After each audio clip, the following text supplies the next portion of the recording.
जट कुंडल ऊपर आसन है, सतगुरु की सैल सुनो भाई। जहाँ धरु प्रहलाद नहीं पहुंचे, सुख दे कुमार बिना भाई।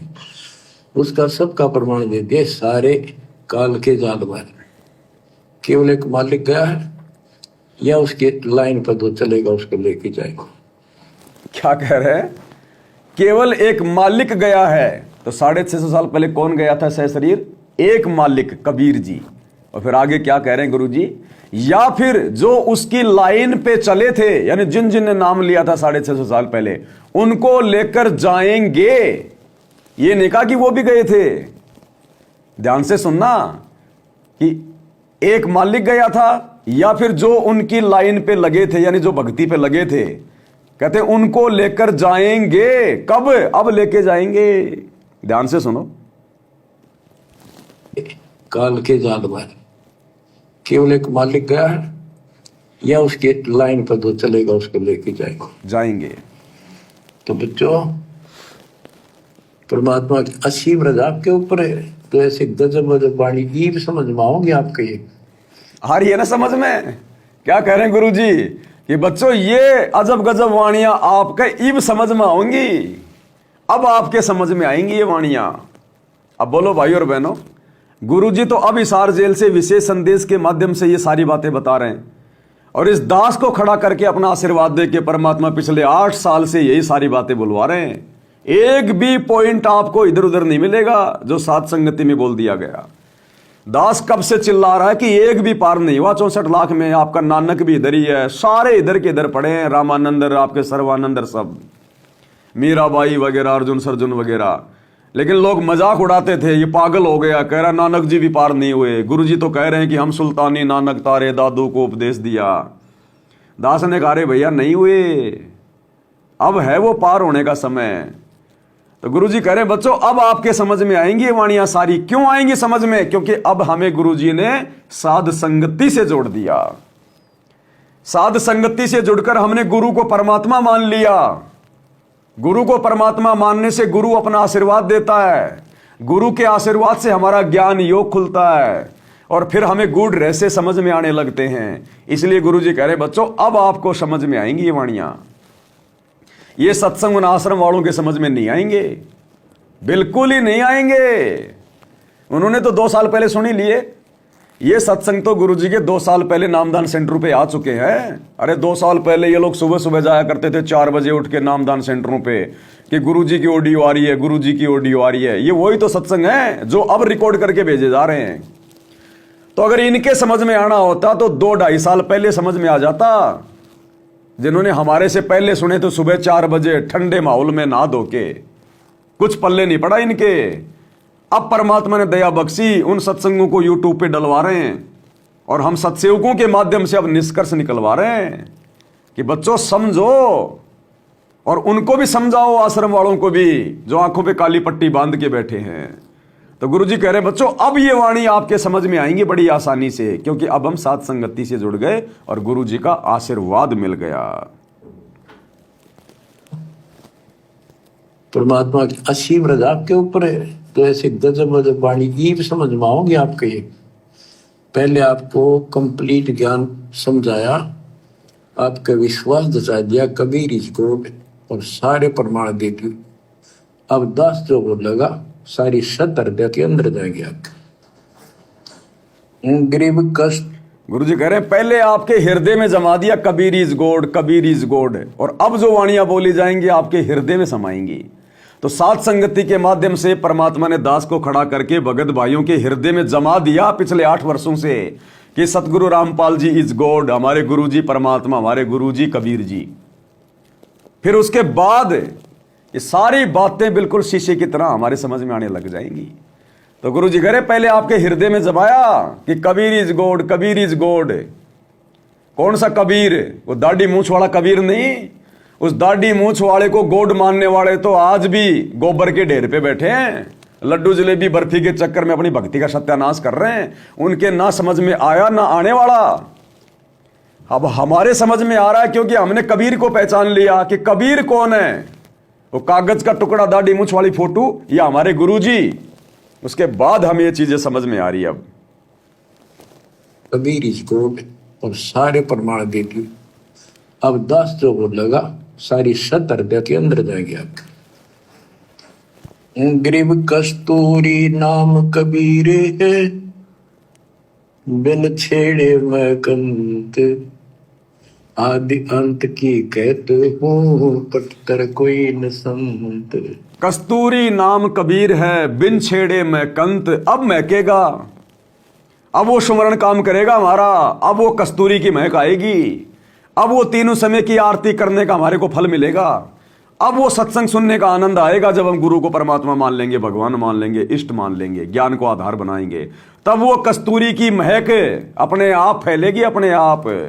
आज से पहले नहीं फैल रही थी, क्योंकि हम गुरु को मानुष मान रहे थे, दाढ़ी मूछ वाले नकली कबीर को भगवान मान रहे थे। तो वो कस्तूरी, वो कबीर नाम की कस्तूरी, यानी उनका मंत्र, उनका सुमरण हमारे कोई काम नहीं आ रहा था विशेष।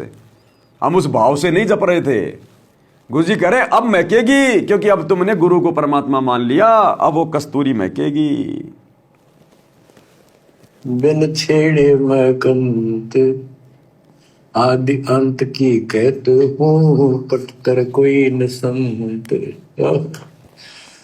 गरीबदास जी कहते हैं कि नाम कबीर साहब का नाम, कबीर साहब की शक्ति, कबीर साहब की महिमा कस्तूरी की तरह है, अपने आप इसकी ताकत झलकती है।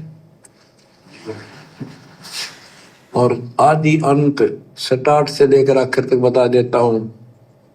इस परमात्मा कबीर जी के बराबर कोई संत भी नहीं, कोई भगवान भी नहीं। बताओ, गुरु जी कह रहे हैं आदि अंत की बता देता हूं। इस कबीर भगवान के अलावा ना कोई संत है, ना कोई परमात्मा है। तो फिर छोड़ो फिर सतगुरु रामपाल जी को, क्योंकि सतगुरु रामपाल जी तो संत है ना। अरे हमें तो पूर्ण संत चाहिए। और गरीबदास जी कह रहे कि कबीर भगवान के अलावा कोई संत नहीं है। तो फिर सतगुरु रामपाल जी को हम क्यों पूज रहे हैं? फिर हमने तो पूर्ण संत चाहिए, हम तो उसको पूजेंगे। और कह रहे हैं कि कबीर जी के अलावा कोई संत नहीं है। तो वर्तमान में ये नादान संगत जो डिंडोरा पीटती है किताबें हाथों में ले लेके कि हमारे गुरुजी के बराबर कोई संत नहीं है, गुरुजी के बराबर कोई संत नहीं है, तो गरीबदास जी तो कह रहे कि आदि अंत की सब कहूं, पटतर कोई न संत, कि उस कबीर भगवान के बराबर कोई संत नहीं है। तो नालायको सतगुरु रामपाल जी भगवान कौन हुए जिनके बराबर कोई संत नहीं है धरती पे? स्वयं कबीर परमात्मा, क्योंकि यही सच्चे संत की भूमिका करके ज्ञान समझाते हैं। दूसरा कोई यहां संत की भूमिका नहीं कर सकता, बाकी तो सब नकली संत हैं। तो गरीबदास जी कहते हैं आदि अंत की सब कहूं, पटतर कोई न संत, कि उस कबीर भगवान के बराबर कोई संत नहीं है। तो फिर हमारे गुरुजी कौन है जिनको हम परम संत कह रहे हैं कि इनके बराबर धरती पे कोई संत नहीं है? तो ये कबीर हुए कि नहीं हुए? अब ये बैकग्राउंड की बातें भाई और बहनों, ये वाणियों के पीछे का रहस्य है। इसको हर कोई नहीं समझ सकता, नहीं जान सकता। इन वाणियों को समझने की कोई दवाई थोड़ी मिलती है जो मेडिकल पे चले गए, गोली गाड़ी ले आए, खा लिए, रे वाणियां समझ में आएंगी। ये तो गुरु के आशीर्वाद से समझ में आएंगी, गुरु के आशीर्वाद से। परमात्मा कहते हैं गुरु सेवै कोई चतुर सयाना, और गुरु पटतर कोई और न आना। गुरु के समान कोई और नहीं है सृष्टि में। और गुरु को तो केवल जो चतुर होगा, जो सयाना होगा, जिसको आध्यात्मिक ज्ञान होगा, वही गुरु को परमात्मा मान के पूजेगा। गुरु सेवै यानी गुरु की पूजा करे कोई चतुर सयाना, गुरु पटतर कोई और न आना। पटतर यानी समान, गुरु के बराबर कोई और नहीं। गुरु समान नहीं दाता रे जग में, गुरु समान नहीं दाता। तो आप और हम सत्सेवक भाई बहनों का परम सौभाग्य है कि हमारे हृदय में ये बात गुरु जी ने जचा दी, हमें सद्बुद्धि दे के, हमारा ज्ञान योग खोल के, कि हमारे हृदय में, हमारी रग रग में परमात्मा के रूप में हमारे गुरु जी समा गए। और उसके बाद ही परमात्मा फिर अपना ये भेद देता है। उसके बाद ही ये मूल ज्ञान आत्मा को देता है परमात्मा। ये मूल ज्ञान ही है, यही तो है वो तत्व भेद, वो मूल ज्ञान, सार ज्ञान। गुरु को परमात्मा के रूप में पहचान लेना ही तो मूल ज्ञान है। यही तो वो सार शब्द है जो सत्सेवकों को मिल चुका है। अरे मिल गया तभी तो हमारी दिव्य दृष्टि खुल गई। हमने गुरु रूप में दुनिया जिसको इंसान मान रही है, भगत जिसको केवल अपना गुरु मान रहे हैं, और हमने उसको भगवान मान लिया। ये हमारी दिव्य दृष्टि खुली तभी तो मान लिया। इसी को तो कहते हैं दिव्य दृष्टि खुलना।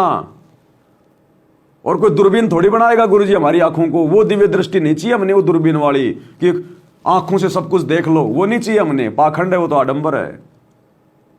ज्ञान योग खोल दिया गुरुजी ने। सार शब्द के बिना ये ज्ञान योग नहीं खुलता। सार शब्द क्या है? हमारे गुरुजी। तो जब तक गुरुजी आपके घट में आके नहीं बैठेंगे, आपकी बुद्धि पे नहीं बैठेंगे, तब तक आप गुरु को समझ नहीं पाओगे। तो हमें सार शब्द मिला तभी तो गुरुजी समझ में आए। हमारे हृदय में गुरुजी परमात्मा के रूप में बैठ गए। आज घर घर में गुरुजी को भोग लगाया जा रहा है, उनका आसन लगा दिया गया। उस नकली कबीर को, नकली भगवान को हमने फाड़ फाड़ के फेंक दिया, दाढ़ी मूंछ वाले को। क्यों? क्योंकि हमें सार शब्द मिल गया, शब्दों का शब्द मिल गया। अरे गुरुजी क्या कहते हैं? हम हैं शब्द, शब्द हम माही। हम हैं शब्द।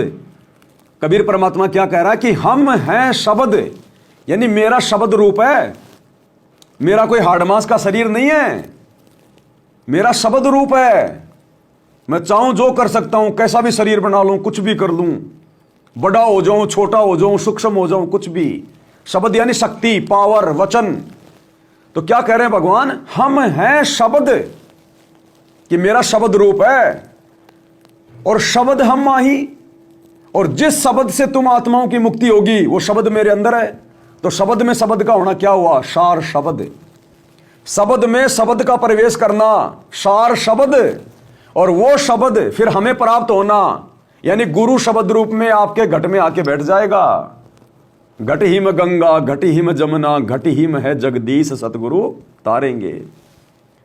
तो कहते हैं हम हैं शब्द और शब्द हम माही। जिस शब्द से मुक्ति होगी वो शब्द मेरे अंदर है। तो शब्द कहां? शब्द के अंदर।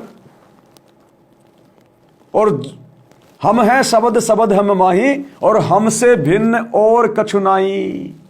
गुरुजी कह रहे हैं मेरे अलावा और कोई मंत्र नहीं है, कोई शब्द नहीं है। हम हैं शब्द और वो शब्द हमारे अंदर, और हमसे भिन्न और कछु नाई। अब मेरे अलावा और कुछ भी नहीं है। तो भाई और बहनों, हमारे गुरुजी वो शब्द हैं, सृष्टि के रचयिता शब्द हैं, सार शब्द हैं। और गुरुजी जब हमारे अंदर आके बैठ गए तो बताओ फिर और क्या चाहिए हमारे को? और क्या चाहिए? तो सार शब्द हमें मिल चुका है। हमने सार शब्द के लिए लाइन में लगने की जरूरत नहीं है। शब्द हमें मिल चुका है, यानी हमने गुरुजी को पहचान लिया।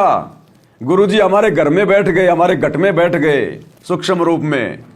वो सार शब्द है और हम उसकी पूजा कर रहे हैं।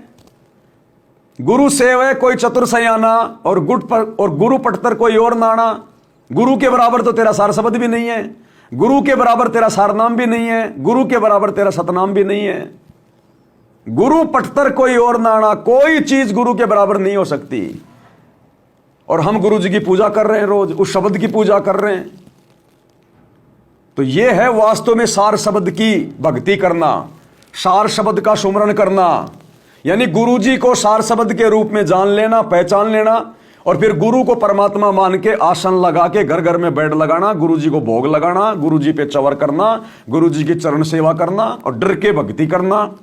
और जो मंत्र गुरु जी ने दे रखे हैं, जो प्रथम मंत्र है, जो सतनाम है, उनका जाप करना, तीनों समय की आरती करना, सत्संग सुनना, यही तो है सतगुरु की सेवा, यही तो है सार शब्द।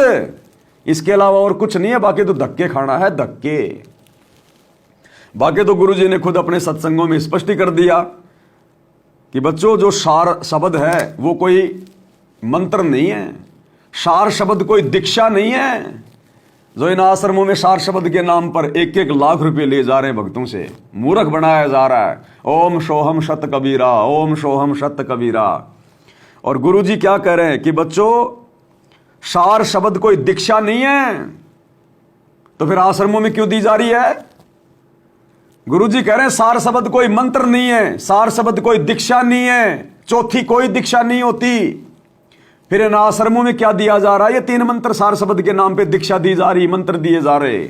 तो गुरु जी ने खुद रिजेक्ट कर दिया। इसलिए भाई और बहनों, आप और हमें जो वस्तु प्राप्त हो गई सृष्टि में किसी को नहीं है। सृष्टि में क्या कह रहे हैं गुरुदेव, सुन लो सार शब्द के बारे में। प्रथम मंत्र गुरुदेव कह रहे हैं कोई दीक्षा नहीं है सार शब्द, ना कोई मंत्र है। अब सार शब्द क्या है वो तो सत्सेवकों को पता है। पहले प्रथम मंत्र ऐसा गजब का, उसके बाद आपको स्नान दिया जाता है स्टेप बाय स्टेप। ये पहले वर्णित कर रखा था भगवान ने, सारी व्यवस्था कर रखी थी। अब आपको 5-6 साल का मौका दिया जाता है श्वास उश्वास का खूब समझ करा करो। हम सार नाम जब देते हैं ताकि तुम दृढ़ हो जाओ और ये फिर बर्बाद ना कर लो। मोक्ष होगा सतनाम से, यानी मोक्ष का मतलब है कि यहां से पीछा छुटेगा सतनाम। जो लोग जल्दबाजी करते हैं ना, सार नाम मिल जाए मुझे, सार नाम मिल जाए, इस सार नाम के लिए लोगों ने अपनी मर्यादा तोड़ दी, अपनी भक्ति नष्ट कर ली। अपने जैसे 2 कोड़ी के जीवों से इन आश्रमों में जाके डीवीडी पे सार नाम ले लिया। 2018 में दास चिल्ला चिल्ला के थक गया, कह रहा मत जाओ मत जाओ, ये धोखा हो रहा है, धोखा हो रहा है। गुरुजी परीक्षा ले रहे हैं। क्या कह रहे हैं परमात्मा, मोक्ष होगा सतनाम से, सतनाम से मोक्ष होगा। और सतनाम काम करेगा गुरु को परमात्मा मानने से। अरे सतनाम से मोक्ष होगा, और क्या है, सार नाम सार शब्द सब एक ही है, कुछ नहीं है। मोक्ष होगा सतनाम से। सतनाम का पहला मंत्र काल का, तो पहले मंत्र की भक्ति पूरी होगी तो काल से छूट गए। सतनाम का दूसरा मंत्र अक्षर पुरुष का, अक्षर पुरुष की भक्ति पूरी हो गई तो छूट गए अक्षर पुरुष से। जब अक्षर पुरुष से छूट गए, काल से छूट गए, तो जाएंगे कहां, सतलोक। तो मुक्ति किससे होगी, सतनाम से। इसलिए दास कह रहा था, पहले भैया तीर कमान तो ढंग से चलाना सीख लो, बंदूक तो बाद में लेना। ढंग से तीर कमान चलाना नहीं आता। सतनाम की कमाई किसी की पूरी है नहीं, मर्यादा किसी की है नहीं, गुरु को भगवान माना नहीं, और AK 47 लेने पहुंच गए 25-25 हजार रुपए में, 1-1 लाख रुपए में सतलोक आश्रमों में। खुद भी मरोगे और औरों को भी मारोगे, और वही हो गया तुम्हारे साथ है। अब भाई और बहनों, जिन जिन लोगों ने 2 साल पहले या 1 साल पहले, जब से ये ड्रामा किया गया सार शब्द का, सार नाम का, आप उन भक्तों से जाके मिल लेना कभी भी, आश्रम वालों से जिनको सार नाम मिल गया, सतनाम मिल गया। गुरुजी के जेल जाने के बाद इन आश्रमों से उनकी दुर्गति हुई पड़ी है, दुर्गति। वो किसी को बता नहीं रहे, डर के मारे, शर्म के मारे। उनकी दुर्गति शुरू हो चुकी है, दुर्गति। उनके घर में भक्ति नाम की चीज नहीं है। जब इन आश्रमों में सुबह की आरती के समय हलवा बनाना सिखाया जा रहा है, तो अपने घरों पे ये क्या भक्ति कर रहे होंगे, ये घरों पे क्या भक्ति कर रहे होंगे। ये इनकी दुर्गति हो चुकी है, दुर्गति। इनको शांति नहीं है बिल्कुल भी। इनके घरों में लड़ाई झगड़े, वही रिश्तेदारियों में आना जाना, सारे कुकर्म करना, ब्याह शादी वगैरह, कुछ नहीं बदला इनका, उल्टे बिगड़ गए। कई तो मेरे पास में ऐसे फोन आए, सार शब्द लेने के बाद में नशा करना शुरू कर दिया। पहले नहीं करता था, सार शब्द लेने के बाद में नशा करना शुरू कर दिया। इनकी दुर्गति हुई पड़ी है, क्योंकि इन्होंने अपने गुरु के साथ में धोखा किया है, इन्होंने अविश्वास किया है, अपने गुरु का इंतजार नहीं किया इन्होंने। तो गुरु जी कहते हैं मोक्ष तो सतनाम से होगा, फिर आपको सार नाम दिया जाएगा जो 3 मंत्र का है, क्योंकि विधान है परमात्मा का, कबीर सागर में लिखा हुआ है। उसके बाद गुरु जी कह रहे हैं फिर चौथी कोई दीक्षा नहीं है, चौथा फिर कोई मंत्र नहीं है जो इन आश्रमों में दिया जा रहा है। ओम सोहम सत्य कबीरा, सार नाम, सार शब्द के नाम पे 1-1 लाख रुपए लेके। तो गुरुजी ने तो स्पष्ट कर दिया, फिर तुम क्या ले रहे हो इन आश्रमों में, रिजेक्ट। चौथी कोई दीक्षा नहीं है, फिर ध्यान से सुन लेना। और सार नाम तो भगवान का है, एक मिनट में जा बैठा होगा तुमने वहां पर यहां से आपका झंझट मिट्टा। जब बात ऊपर चल लेंगे तो सांस का सुमन करा करो खूब डट के, और सार नाम मिलने पास फिर उसके रगड़ ला दे। अब सुनो, उसके बाद चौथा कोई अंतर नहीं देते हम, दीक्षा नहीं है चौथा। उसके बाद चौथा कोई अंतर नहीं देते हम, दीक्षा नहीं है चौथा। उसके बाद चौथा कोई अंतर नहीं देते हम, दीक्षा नहीं है चौथा। चौथे जो सार शब्द है उसमें आपकी भक्ति को सैचुरेट किया जाता है। चौथा जो सार शब्द है वो कोई दीक्षा नहीं है, कोई मंत्र नहीं है। गुरु जी कह रहे हैं फिर चौथा हम कोई दीक्षा नहीं देते, हम कोई मंत्र नहीं देते। जो सार शब्द है, आपकी भक्ति को सैचुरेटेड किया जाता है, आपकी भक्ति को संवारा जाता है। जैसे मार्बल लगाने के बाद उसके ऊपर मशीन फेरी जाती है उसको चमकाने के लिए, तो सार शब्द फिर क्या है? फिर तुम्हारे भाव देखे जाएंगे, तुम्हारी श्रद्धा देखी जाएगी। गुरुजी तुमसे कैसे प्रसन्न हो, तुम कैसे अपने गुरुजी को प्रसन्न करोगे, उनकी सेवा करके, उनको परमात्मा मान के, उनको भोग लगा के, उनकी चरण सेवा करके, मर्यादा में रह के भक्ति करके। ये आपकी भक्ति को फिर समेटा जा रहा है। आपके आव भाव चेक किए जा रहे हैं, आपके आचार विचार व्यवहार चेक किया जा रहा है। गुरुजी के प्रति आपकी लगन लगी या नहीं लगी वो चेक किया जा रहा है। गुरुजी के प्रति आप समर्पित है या नहीं वो चेक किया जा रहा है, गुरु की सेवा के माध्यम से। तो ये साध संगति में शुरू हुआ है। गुरु की वास्तविक सेवा, गुरु को भगवान मान के, गीता जी अध्याय 3 श्लोक 13 के अनुसार उनको भोग लगा के, ये साध संगति में शुरू हो रहा है। तो गुरुजी क्या कहते हैं? चौथा जो सार शब्द है, आपकी भक्ति को सैचुरेटेड किया जाता है। तो हमारी भक्ति को परमात्मा सैचुरेटेड कर रहे हैं, संवार रहे हैं, चमका रहे हैं हमारी भक्ति को परमात्मा। हमसे अपनी सेवा करवा के, सार शब्द का सुमरण करवा के, सार शब्द का स्मरण करवा के, सार शब्द का चिंतन मनन करवा के, सार शब्द की सेवा करवा के, भोग लगवा के। ये है सार शब्द है। नहीं तो कबीर सागर से बाहर थोड़ी जाएंगे गुरुजी। जब कबीर सागर में लिखा कि केवल 3 बार में दीक्षा दी जाती है, तो चौथी बार में आश्रमों में दीक्षा क्यों दी जा रही है फिर? और गुरुजी ने मना कर दिया कि चौथा फिर कोई दीक्षा नहीं, हम कोई मंत्र नहीं देते। फिर चौथा तो फिर आपकी भक्ति को देखा जाता है, संवारा जाता है कि तुम कितने भगत बने, कितना अपने गुरु को पहचान पाए। इसलिए भाई और बहनों, हम सत्सेवकों को तो सार शब्द मिल गया। अरे जो संकल्प दीक्षा लेके अपने गुरु को परमात्मा मान के भोग लगा रहा है, उसको सार शब्द मिल गया। कहां वो प्रथम मंत्र के चक्कर में ना पड़े कोई कि मुझे प्रथम मंत्र मिले। तेरे को तो सार शब्द दे दिया गुरु ने डायरेक्ट। तुम कर दो पल में पार हो जा रजा तेरी। ये प्रथम मंत्र की सतनाम की भक्ति करते हमारे को सतयुग बीत गया, त्रेता बीत गया, खूब जमा हो गई हमारी। आप तो विशेष आत्मा हो, जिन्होंने संकल्प ले रखा ना, वो तो हमारे जैसे नीचों से भी विशेष आत्मा है परमात्मा की, जिनको प्रथम मंत्र के सतनाम की भी इतनी आवश्यकता नहीं है। उनकी तो पहले के जन्मों में परमात्मा ने प्रथम नाम की सतनाम की भक्ति पूरी करवा रखी है। उनको तो डायरेक्ट परमात्मा ने साथ संगति से जोड़ के, संकल्प दिलवा के डायरेक्ट उनको सार शब्द दे दिया। हाँ, गुरुजी आएंगे, उसके बाद गुरुजी की मौज। अगर हमें गुरुजी फिर से यदि प्रथम मंत्र देंगे, फिर सतनाम देंगे, तो मालिक की मौज है, हम उसका भी जाप करेंगे। बाकी सार शब्द तो हमें गुरुजी ने पहले ही दे दिया। तो भाई और बहनों, तुम्हारा परम सौभाग्य है, परम सौभाग्य। हम नीचों को भी प्रथम मंत्र का जाप करना पड़ा, सतनाम का जाप करना पड़ा। हमारी भी पिछले जन्म की भक्ति इतनी ज्यादा नहीं थी। और जो संकल्प लेके जुड़े हैं गुरुजी के जेल जाने के बाद, और जो दृढ़ होके भक्ति कर रहे हैं, खाली संकल्प लेके ऐसा नहीं फिर मर्यादा तोड़ रहे हैं, हल्के में ले रहे हैं, ना ना ना ना, वो तो भगत जानता है या फिर उसका भगवान जानता है। जो दृढ़ होके गुरु को परमात्मा मान के उस भाव से भक्ति कर रहा है, तो परमात्मा उसके साथ में है। तो हमने इस प्रकार से दृढ़ होकर परमात्मा की भक्ति पे लगना है। तो गुरुजी कह रहे हैं चौथा फिर कोई दीक्षा नहीं है, फिर हम कोई दीक्षा नहीं देते फिर कोई चौथा। तो देख लो कितना बड़ा धोखा कर दिया काल ने तुम लोगों के साथ में, इन सतलोक आश्रम वालों के माध्यम से। ये तुम्हारे कोऑर्डिनेटर, ये तुम्हारे दुश्मन है, दुश्मन। ये गुरुजी का परिवार, ये भगत समाज का दुश्मन है। अरे फिर काल क्या सो रहा है? क्या काल है?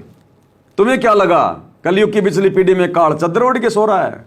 वो तो इस समय बहुत ज्यादा आक्रामक है कि खा जाऊं पूरी संगत को।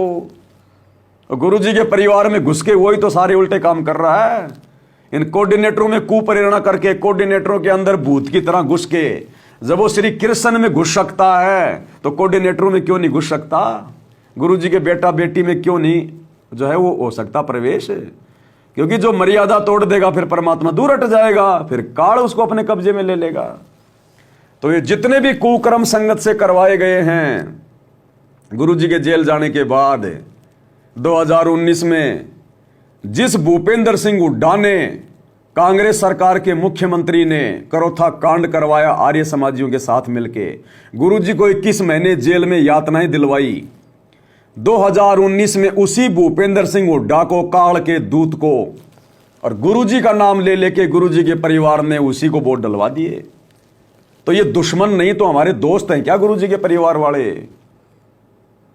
2024 में उस बीजेपी सरकार को वोट डलवा दिए जिस बीजेपी सरकार के शासनकाल में करोथा कांड हुआ, ये बरवाला कांड हुआ, और हमारे गुरुजी 10 साल से जेल में बैठे हैं।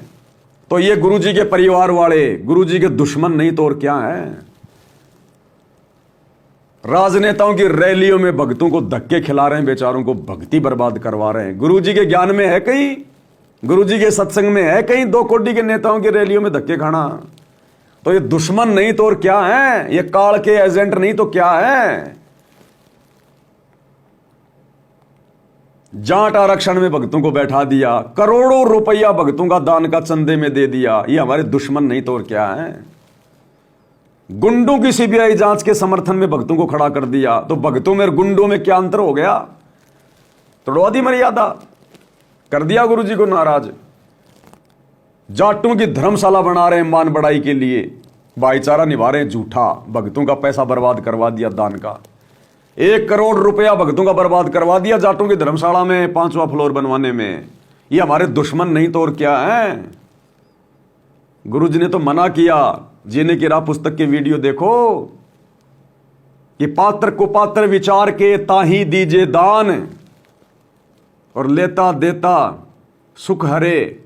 ऐसी वाणी है परमात्मा की कि पात्र और कुपात्र कौन है, ये विचार करके दान देना चाहिए और दान लेना चाहिए।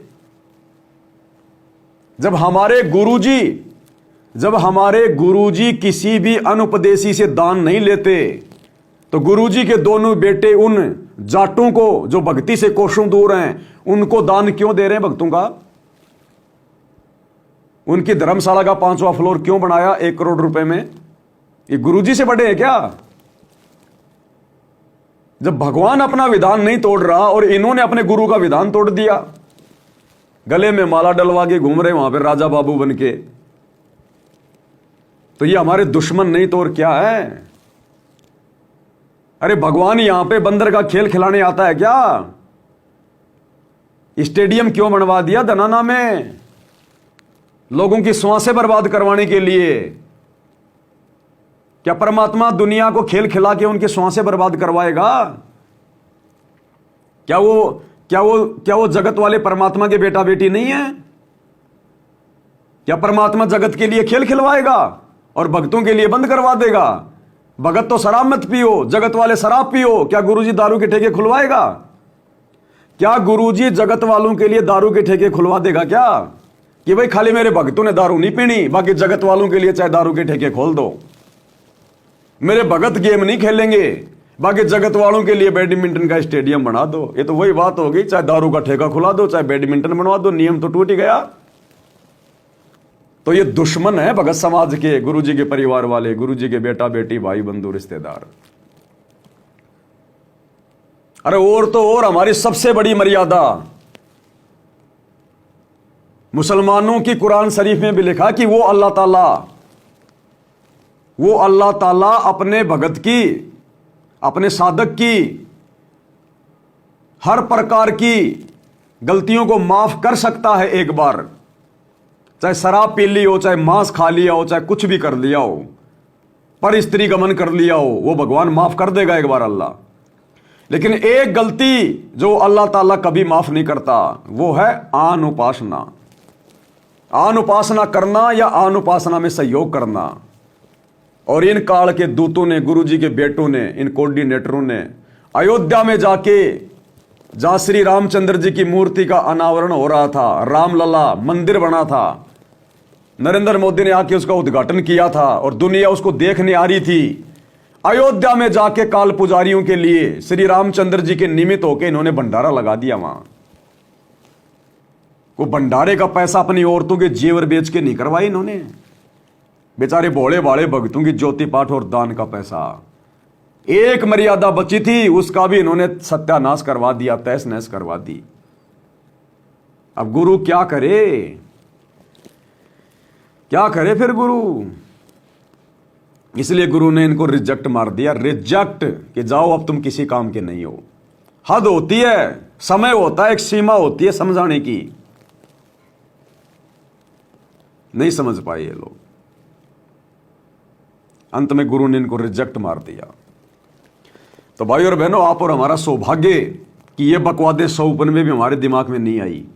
हमने उल्टा इनका विरोध किया ज्ञान आधार से, इनको समझाने का प्रयास किया, और उल्टा इन्होंने हमारे को लठ मारे, मुकदमे करवाए, जेल करवाई।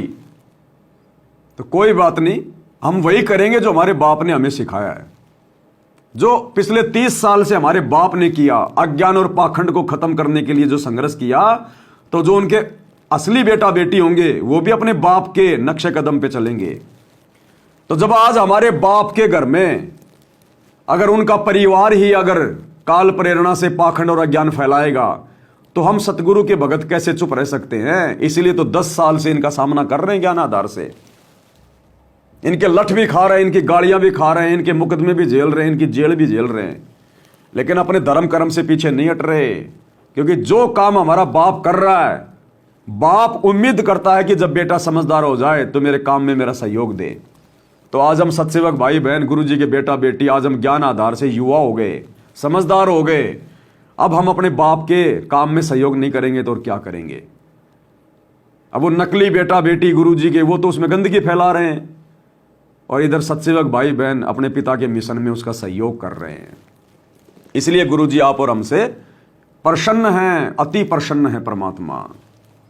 इसलिए भाई और बहनों, चौथी कोई दीक्षा नहीं होती है। गुरु जी ने स्पष्ट मना कर दिया कि चौथी कोई दीक्षा नहीं है। तो वर्तमान में इन सतलोक आश्रमों में काल प्रेरणा से केवल ड्रामा है, पाखंड है, और कुछ नहीं है इसके अलावा। अब स्पष्ट प्रमाण है। मैं पवन दास अगर अपनी तरफ से बोलूं तो मेरी बात कोई नहीं मानेगा, और माननी भी नहीं चाहिए किसी ने। मैं तो गुरु जी के मुख से आपको प्रमाण दे रहा हूं, उसके बाद भी अगर आपकी आंखें नहीं खुल रही है, इसका मतलब आप भक्ति के योग्य नहीं है, आप भक्ति अधिकारी नहीं है। अभी आपको जन्म जन्मांतर इसी काल के गंदे लोक में सुअर बन के टट्टी खाना, टट्टी। अभी आपका मोक्ष का समय नहीं आया। आप चाहे कितने बड़े, चाहे सार शब्द लेके बैठे हो आप। भाई जो गुरु बचन पे डट गे, कट गे फंद 84 के, कट गे फंद 84 के, कट गे फंद 84 के।